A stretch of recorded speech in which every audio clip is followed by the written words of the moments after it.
نحمدہ ونصلی علی رسولہ الکریم اما بعد فاعوذ باللہ من الشیطان الرجیم بسم اللہ الرحمن الرحیم یا صاحب الجمال و یا سید البشر من وجہک المنیر لقد نور القمر لا یمکن الثناء کما کان حقہ بعد از خدا بزرگ تو ہی قصہ مختصر۔ بعد از حمد و ثنا سننے والے تمام ناظرین آپ کی خدمت میں سلام عرض کرتا ہوں، السلام علیکم ورحمۃ اللہ وبرکاتہ۔ جیسے کہ آپ احباب جانتے ہیں کہ گزشتہ روز کی طرح آج پھر آپ احباب کے سامنے حاضر ہوا ہوں۔ دعا ہے اللہ کے حضور کہ مجھے سچ کہنے کی، آپ کو سننے کی اور ہمیں اس پر عمل کرنے کی توفیق عطا فرمائے۔ احباب ذی وقار، سب سے پہلے ایک واقعہ آپ احباب کے گوش گزار کرنا چاہوں گا۔ ایک دفعہ کا ذکر ہے کہ ایک بزرگ بصرہ کے بازار سے تشریف لے کر جا رہے تھے، تو آپ دیکھتے ہیں کہ ایک جنازہ جا رہا ہے اور جنازے کے ساتھ صرف 4 آدمی کاندھا دینے والے موجود ہیں۔ تو وہ بزرگ کہتے ہیں کہ میں یہ ماجرا دیکھ کر بہت ہی حیران ہوا کہ اتنا بڑا شہر ہے اور اس میں اس جنازے کو کاندھا دینے کے علاوہ کوئی شخص اس کے جنازے میں شامل نہیں ہوا۔ تو بزرگ فرماتے ہیں کہ میں بھی اس جنازے کے ساتھ شامل ہو گیا تو دیکھتے ہیں کہ وہ اس جنازے کو قبرستان لے گئے، وہاں پر جنازہ پڑھا اور جنازہ پڑھنے کے بعد اس کی تدفین کی۔ تو جب بزرگوں نے یہ سارا معاملہ دیکھا تو دیکھ کر ایک شخص سے پوچھا کہ اس فوت ہونے والے کے ساتھ ایسا کیا معاملہ تھا کہ اس کے جنازے میں کسی شخص نے اپنی شرکت نہیں کی؟ آپ 4 آدمی جو تھے جنہوں نے صرف اس کو کاندھا دیا، ان کے علاوہ کسی شخص، اتنا بڑا شہر ہے، اتنا بڑا بازار ہے، کسی شخص نے بھی اس شخص کو کاندھا نہیں دیا۔ تو وہ جس شخص سے آپ نے یہ سوال پوچھا تھا تو اس شخص نے ایک بوڑھی عورت کی طرف اشارہ کیا اور اشارہ کر کے کہتا ہے کہ آپ اس عورت سے پوچھ لیں۔ تو جب اس عورت سے پوچھا گیا کہ اے اماں، اس شخص کے ساتھ ایسا کیا معاملہ تھا، یہ شخص کون ہے جس کے جنازے میں کسی آدمی نے بھی شرکت نہیں کی؟ صرف یہ 4 آدمی ہی ہیں جنہوں نے اس کا صرف کاندھا دیا ہے، اس کے علاوہ کسی نے بھی اس کے جنازے میں شرکت نہیں کی۔ تو وہ بوڑھی اماں کہتی ہے کہ یہ شخص میرا بیٹا ہے۔ اور جب بزرگ اس اماں کے پاس گئے تو دیکھتے ہیں کہ وہ اماں دونوں ہاتھ اٹھا کر دعا کر رہی ہے، پہلے رو رہی ہوتی ہے اور رونے کے بعد وہ ہنسنے شروع کر دیتی ہے۔ تو جب یہ معاملہ دیکھتے ہیں تو بزرگ فرماتے ہیں میں پوچھنے پر بے قرار ہو گیا کہ اماں، اس شخص کے ساتھ ایسا کیا معاملہ ہے، اس شخص کا کیا معاملہ ہے کہ اس شخص کے جنازے میں کسی آدمی نے بھی شرکت نہیں کی؟ یہ شخص کون ہے؟ اتنا بدبخت کون شخص ہے جس کے جنازے میں کسی آدمی نے بھی شرکت نہیں کی؟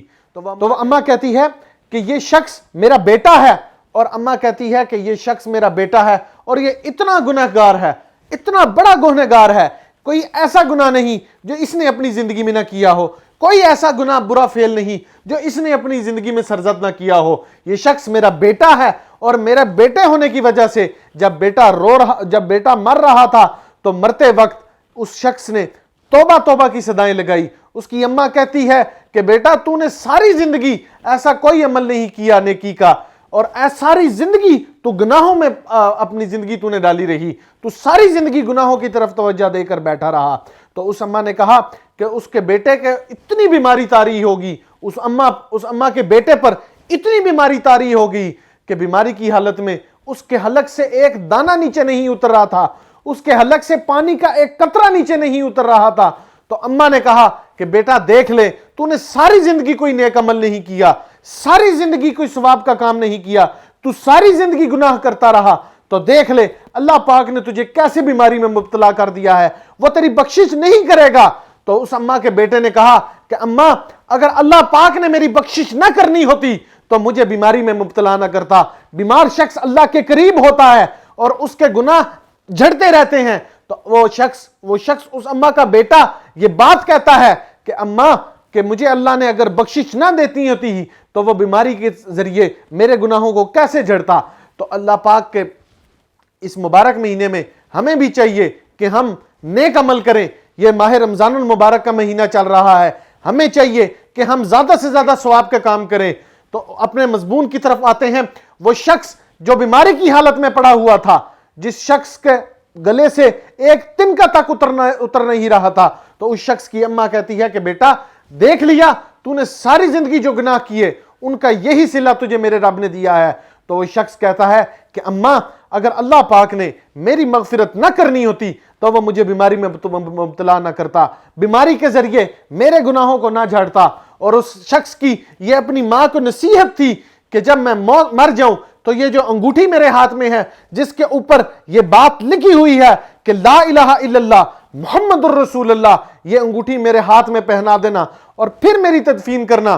تو اس بزرگ نے اس اماں سے پوچھا کہ اماں یہ سارا ماجرا تو سن لیا، لیکن جب میری نظر آپ پر پڑی تو پہلے آپ نے ہاتھ اٹھائے دعا کے لیے، اور دعا کرنے کے بعد آپ پہلے رو رہی تھی اور پھر مسکرانا شروع کر دیا، یہ کیا ماجرا تھا؟ تو اس اماں نے کہا کہ جب میں نے یہ بات دیکھی کہ میرا جوان بیٹا مرا پڑا ہے تو اس کی حالت دیکھ کر مجھے رونا آ گیا، اور اتنی ہی دیر میں غیب سے آواز آئی کہ اے اماں، ہم نے تیرے بیٹے کے تمام گناہوں کو بخش دیا ہے۔ تو میں یہ سن کر مسکرا رہی تھی۔ ابھی جو بات نظر آ رہی ہے، اس وقت جو بات نظر آ رہی ہے، جو دھندلی سی بات اس وقت محسوس ہو رہی ہے، وہ یہ ہے کہ تنکوں پر کھڑی ہوئی ہے یہ حکومت، اور تنکوں پر کھڑی ہوئی حکومت کے لیے صرف ایک فضل الرحمان کا دھرنا ابھی باقی ہے۔ ایک لانگ مارچ کے ساتھ یہ حکومت ہوا کے جھونکے کی طرح تتر بتر ہو جائے گی۔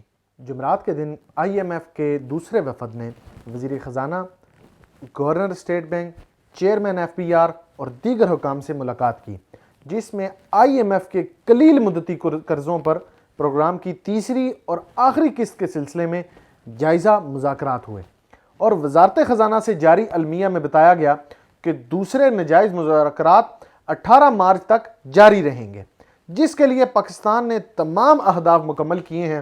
ان مذاکرات کی کامیابی کی صورت میں پاکستان کو $10 کروڑ کی قسط جاری کی جائے گی۔ حکومت کے لیے ان جائز مذاکرات کی کامیابی بہت اہمیت رکھتی ہے۔ اس قلیل مدتی پروگرام کے اختتام کے بعد وزیر خزانہ عالمی مالیاتی فنڈ کے ایک طویل مدتی اور بڑے اقتصاد بیل آؤٹ پیکج کے حصول کا اعلان بھی کر چکے ہیں۔ دوسری طرف جمعے کے روز وفاقی وزیر اطلاعات عطا تارڑ نے پریس کانفرنس میں یہ کہا کہ ملک دشمن جماعت عالمی مالیاتی اداروں کے ساتھ پروگرام کو سبوتاژ کرنا چاہتی ہیں۔ ان کا کہنا تھا کہ آئی ایم ایف کے دفتر کے سامنے احتجاج کیا گیا، احتجاج کرنے والے بتائیں وہ خود کتنا ٹیکس دیتے ہیں۔ زیر اطلاعات کا اشارہ غالباً پی ٹی آئی کی طرف تھا یا بانی P T I Imran Khan کے صاحب کی طرف تھا، اور ایک آئی ایم ایف کو جو خط لکھا گیا اس کی جانب تھا۔ عام انتخابات کے انعقاد اور حکومت کے قیام کے بعد بانی پی ٹی آئی نے اڈیالہ جیل میں ایک مقدمے کی سماعت کے دوران اخباری نمائندوں سے بات چیت کرتے ہوئے کہا کہ آئی ایم ایف کو خط لکھنے کی تصدیق کی تھی۔